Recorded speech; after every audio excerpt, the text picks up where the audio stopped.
Hello, it is Topical Tuesday, April 10th, 2019. Steve Sipress here on the second hottest day of the year. I believe it was a little hotter here yesterday. Got up around the mid-90s. Just checked the old thermometer that we have out here by the pool, and it's around 93 degrees right now. But we have a little bit of a breeze and no humidity, and so that's really just spectacular and comfortable. Here looking to catch a little shade because otherwise unbearable amount of sun in my eyes. And George is here, good seeing you. So, Topical Tuesday, and what's in the news? Well, I saw that, I don't know if it was yesterday or day before or something, but a whole bunch, the first group of these elite, arrogant, ridiculous parents that scammed their way to get their kids into school just for their own sake, of course, so they could brag to people, my kid is in whatever college, pleaded guilty. And so who knows what's going on behind the scenes, who's flipping on who, and who's turning state's evidence and turning everybody else in, and what kind of deals they're all getting, and how much longer this is going to go on, or whatever. But, this is nothing new. I mean, it is too. I mean, I haven't heard of the old, photoshopping a picture of your unathletic kid who's never played a sport in their life onto the face, onto the body of an actual athlete to get a scholarship. I mean, that's a new one. But I mean, anyone, I went to college and then I went to law school, so I went to way too much college. For most people, even one day is too much college, of course. But, you can't walk around campus without seeing names of people all over the place. The George and Mary whatever wing, and the something science center, and the somebody library, and the something this, and everything is named after somebody, and that's just not just because they like the person.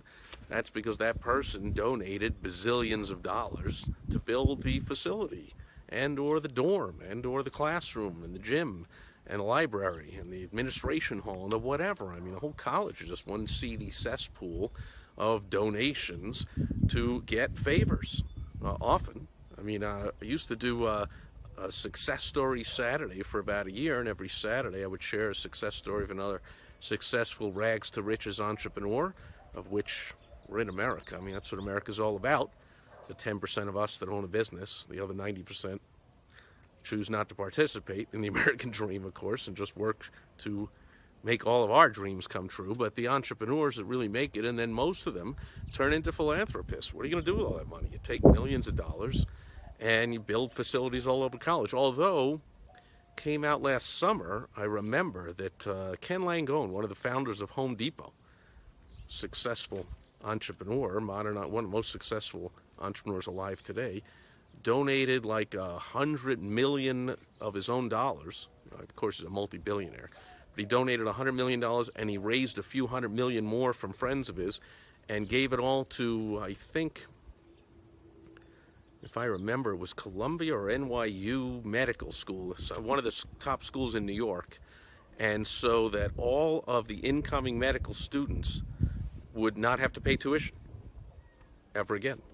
And so that's pretty amazing. And of course, as an aside, since we're always in a political campaign type of year here in America, with all these socialists popping up, Bernie Sanders and the like, thinking socialism is any good at all. Like, that didn't come from socialism. That came from capitalism, entrepreneurialism. That's the greatest force for good in the history of mankind. So Ken Langone and partners started Home Depot, built it up, became a multi-billionaire, one of the richest people in America, and now used his money so that medical students don't have to graduate with hundreds of thousands of dollars in debt when they start their medical practice. And that ought to catch on and be happening all over the place. So that's bad, and I don't think it's because Ken Langone wanted to get some of his grandkids into NYU or Columbia or wherever it was, but maybe he did. I mean, it's been going on forever, folks, the old pay to attend college. But that's not what I'm here to talk about today. I'm here to talk about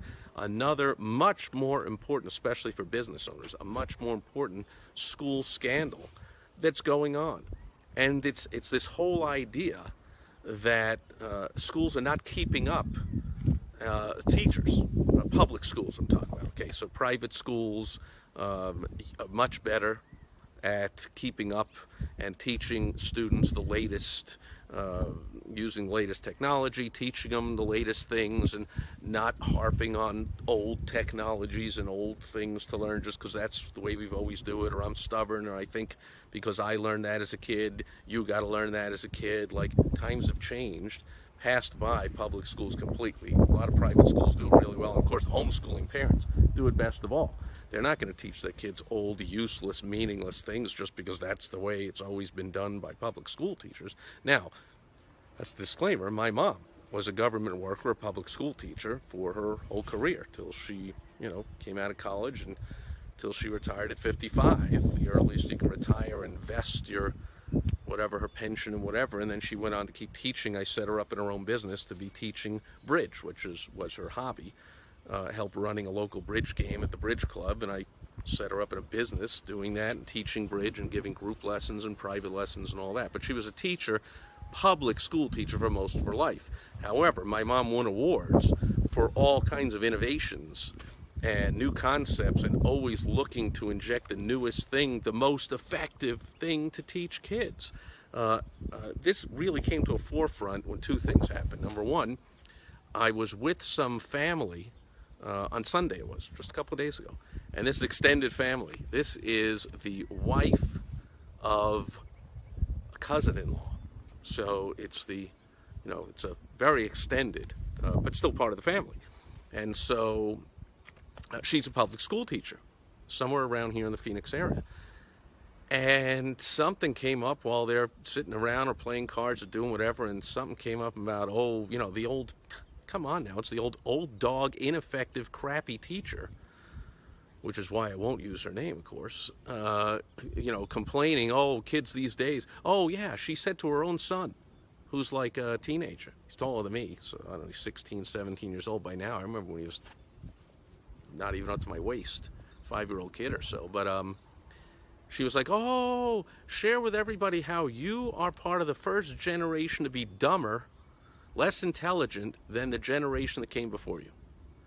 And he was like, yeah, studies show, blah. I'm like, what? Wait a minute. Who the heck is making up that intelligence test? These kids are far more intelligent than the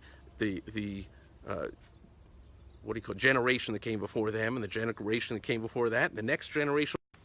So I'm getting a low connection here. Back closer to the house. Hope that helps. A little bit of sun in the eyes. And so, and I'll finish up here. But basically, it was all based on the fact that archaic, ridiculous, useless skills. Like she was saying, the kids don't know how to tell time because they have the digital clocks. They don't know how to tell time. They don't know how to tie their shoes because they got Velcro. They don't know how to add because they got calculators, and they got iPhones and iPads, and everything's on there. And they don't, all these archaic things that people don't need anymore. And so I had to chime in with the old, really, so they don't know how to tell time in analog clocks. Do they know how to tell time with a sundial? Are you gonna tell me now you're gonna push? She was like, they were all upset they're removing all the analog clocks from the school. She's like, how are kids gonna learn basic skills like that? I'm like, that's not a basic skill. Nobody needs that skill. Are you pushing to install sundials all throughout the school now? And she was, of course, dumbfounded. I'm like, what? Yeah, see, that's an even older, more useless way of telling time. Then we invented the analog clock. Nobody needed sundials anymore. Now we've got digital clocks, and nobody needs analog clocks anymore. But how are you going to tell? That's how you learn math. Well, teach them some other way. Come on now, you're the teacher. Teach them some other way. This is another one they complain about.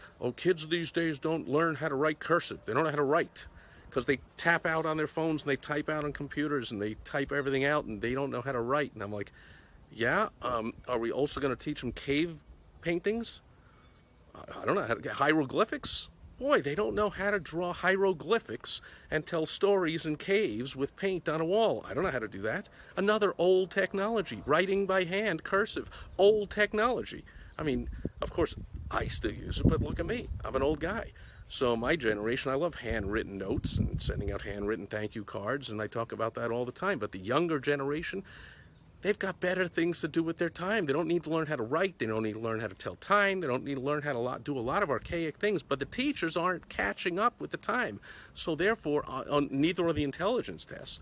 that are clearly measuring them in archaic, outdated skills. So the kids are bored to death. There's more of this drugs and whatever they're giving the kids to keep them awake and keep their attention in school, and they diagnose and they think they call them a technical, oh, you have attention deficit. Yeah, that's because the teachers have teaching deficit disorder. You don't know how to teach. Okay, then I come home and I get this newspaper. I get a lot of the local newspapers around. I'm always checking out the ads, and check this out. Mesa. Now, Mesa is a town right here near Phoenix, has about a little less than 500,000 people. It's the third largest city in Arizona. It's in the top 40 cities in America for population, about 500,000 people in the town. They hired a consultant to come in. The headline says, Mesa teachers are stressed. They make little use of technology. Yeah, that's exactly. I was telling my beautiful wife Michelle on the way home from that dinner with the family. I'm like, you just see how stressed and miserable she is. You can only imagine how the kids are. She's all upset. Oh, these kids, they don't get off of my lawn. Like, come on now. They're not using anything. They're not teaching the kids anything. And so this goes on to say that the school invested they floated bonds. And they put out loans, and they raised $7 million, and they bought all kinds of technology and computers and whatever to help the teachers teach the kids the latest things and in the best ways and raise their tech scores. And then they brought in this consultant, John Ross, visited 13 schools and 66 classrooms in 5 days, and concluded that when he gave his findings to the Mesa School Board, the board members were blindsided and shocked when the consultant expressed concern about the district's little use of technology and the mental health of teachers and staff. Patricia's here, great seeing you. So in here it talks about the teachers are not even reaching out for mental health for the students, they're reaching out for mental health for themselves. How selfish, how inept, how ridiculous is that? And Patricia says, finally catch me live. Yes, you did. And so, where was I? And thank you for being here. So it just goes on to say, like, you invested all this money in the technology. That's like building the foundation for the home, or building a rocket and a launch pad, they say in here, that's the analogy, and then not ever blasting it off. Well, of course, anyone paying attention knows that, okay? Kids aren't being taught well in the public schools. I'm talking about the teachers. They're stressed and they're frustrated because they're trying to teach kids crappy things. There was another finding he had in here. He said 40% of elementary school kids and only 20% of kids above elementary school are even paying any attention at all in class, and the rest of them are all just watching the clock and waiting for the class to end. They're not engagements, they call them. Only 20% of students beyond elementary school are engaged. He said at least the teachers at the elementary school level are using more technology, and the kids are, sliding around things on their iPads and learning shapes and colors and whatever. But anything advanced beyond that, the teachers are stupidly keep trying to teach kids how to tell time on an analog clock and how to write in cursive and all kinds of things that is not needed and certainly not going to be needed in 10 years. I was like, well, what about driver's ed? Because in 5 or 10 years, there's going to be self-driving cars. So you're going to complain, oh, kids don't know how to drive, but you're also going to teach them how to use a buggy whip. I don't know how to ride a horse all around town. I've ridden a horse, while we're going through the desert on a trail. So I couldn't be riding it all over the place. I don't know how to go, I have clients that do, and lots of people know how, but I don't know how to go out and kill a wild animal and skin it and cook it and clean it and cut it all up and eat it and feed my family as a supermarket. I don't know how to grow all the different kind of vegetables I need to grow, and whenever I go to a supermarket. So the skills of 100 years ago, 20 years ago, 50 years ago, 500 years ago, don't need them anymore. So what's this got to do? Why is it here on Topical Tuesday on a video for business owners and entrepreneurs? Because business owners and entrepreneurs often make the same mistake, and I see it. You're stressed and you're frustrated because you are also not making use of technology, especially if you're in any kind of teaching mode. I am a teacher. As I teach on these videos every day for more than the last 2 years, I've recorded a new video, and I've got a blog. Daily blog's been going for 5 or 6 years, and a monthly magazine for 5 or 6 years. I've been teaching for decades, teaching business owners how to make money. What if I was still today in the year 2019, maybe you're watching this in the archives and it's sometime in the future, but right now it's April 2019, and what if all I was still teaching business owners was how to effectively advertise in the yellow pages? I spent 3.5 years at Yellow Page Advertiser. I'm certainly one of the world's #1 experts on Yellow Pages advertising. I've got articles published all over the world, and I've spoken on the subject and taught lots of people, and I still have today clients making tons of money in the Yellow Pages. But if that was the only thing I was teaching, and if I was complaining that, oh, business owners today, they don't know how to make money in the Yellow, but I refuse to teach internet marketing, I refuse to teach anything about social media, I would be the crappiest teacher in the world. So these teachers, public school teachers, they don't even hear themselves. They're the crappiest teachers in the world. So, as a business owner, if you're in any role at all about teaching, and you should be, because every business owner needs to be, you hear me say this all the time, in the education business. You need to be teaching your prospects and your customers, clients, patients, members, all about how to make a buying decision. Why to buy from you, why not to buy from someone else, why to buy now, why you've got the best solution. You've got to teach and teach and teach and teach, or else somebody else is going to, and then they're going to have the first shot at the sale. Because once they're sending them their monthly newsletter and their daily videos, blog posts, social, whatever it is, and their emails, and they're communicating with your prospects. If someone else is teaching them, then who do you think that person's going to call when they need a solution? So you want to be that person. You want to be constantly educating. So don't fall into the trap of what public school teachers are doing now. This family member of mine that I met that was so frustrated and miserable, but it's all of her own making. And this right here in this Mesa public school's all stressed out. Oh, we're not using technology. We're all stressed out. But I'm sure they're sitting there griping that, oh, these kids, it's terrible. They don't know how to tell time on an analog clock. Give me a break. They don't know how to tell time on a sundial either. They probably don't know how to put their head to the ground and track when people are walking through the desert and which way they went. They probably don't know where to drill a well to get water. Probably don't know how to chase down a wild animal with just a stick and kill it and fry them. They probably don't even know how to make a fire without a match or a lighter. So what the heck? Get over it already. So in your business, #1, if you're not using technology, you're going to get stressed out because your competitors are, and they're whipping your butt, and they're acquiring clients, customers, patients, members that should be yours, and you're not acquiring them. So get to somebody that knows how to help you use the latest technology. And by the way, it starts, just the technology end of it is a dime a dozen. It starts with the right strategy. When you have the right strategy, like I created the WOW strategy. That works no matter what technology you use and what technology you don't use. Okay, so find someone who knows what they're doing, knows the basics of how to attract the ideal customers, clients, patients, members to you and to your business, and then don't ignore the technology. If so, you're going to be as frustrated and stressed out and requesting mental health and counselors and psychiatrists and all that, like the school teachers are doing, and you're going to be doing no service to your prospects, clients, customers, which means, unlike public school teachers who can keep sucking and the kids keep coming in year after year, so they don't get the point. As a business owner, you'll get the point pretty quick. If you keep sucking, people will stop coming to your business. In fact, if you're having a tough time now, because life's full of ups and downs, if you're going through a down time, that can be a big part of it. You're not teaching properly, and you're not making use of all the latest technology. You're stuck in the past, like these school teachers thinking, oh, kids need to learn how to read an analog clock. And then she started asking me intelligence then, and how would you teach math, and what happens, not all these dumb questions. I'm like, what well, then I don't learn how to build I'm getting a low connection, even here at my own home. Just give me a hint to end the video. I see some more questions, comments, concerns. What do we got? Patricia, what about self-love, self-acceptance, yoga, and other coping, blah, blah, blah, blah. Yeah, that's all good, I guess, if all you want to do is cope and accept. But I'm not talking about coping, and I don't record videos, and I don't teach clients how to cope or accept. I teach them how to excel, how to achieve, how to succeed, how to blast through with the low goals that they think are high goals and achieve more than they've ever thought possible. And that doesn't happen if you sit there just thinking, I got to cope and I got to accept. So, but I guess if that's where you are, everyone's in a different place, and to each his own. If you're in the place where all you want to do is survive, cope, accept, not go out of business, sure. But don't look at me, I can't help you at all. participate in this booming economy, if you're one of the people sitting there going, yeah, I don't really feel it, I don't know, then you're not doing the right thing. The economy is booming.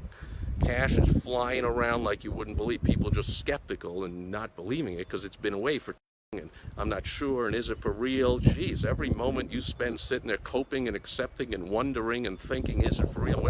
You're not putting your pedal to the metal. Put your pedal to the metal. Okay, watch my videos. Go to helpfromsteve.com. I'll help you one-on-one. Watch somebody else's videos. You know, use your iPhone or your iPad for something other than sending text messages and being on social media all day. You've got, I even told this school teacher, I remember now, I even told her, I said, schools. She goes, what are they going to teach in schools? You need school? No, schools are obsolete. Schools are for babysitting. I said, I have more knowledge in my pocket right now. Right now it's in my hand. I'm recording this video on it.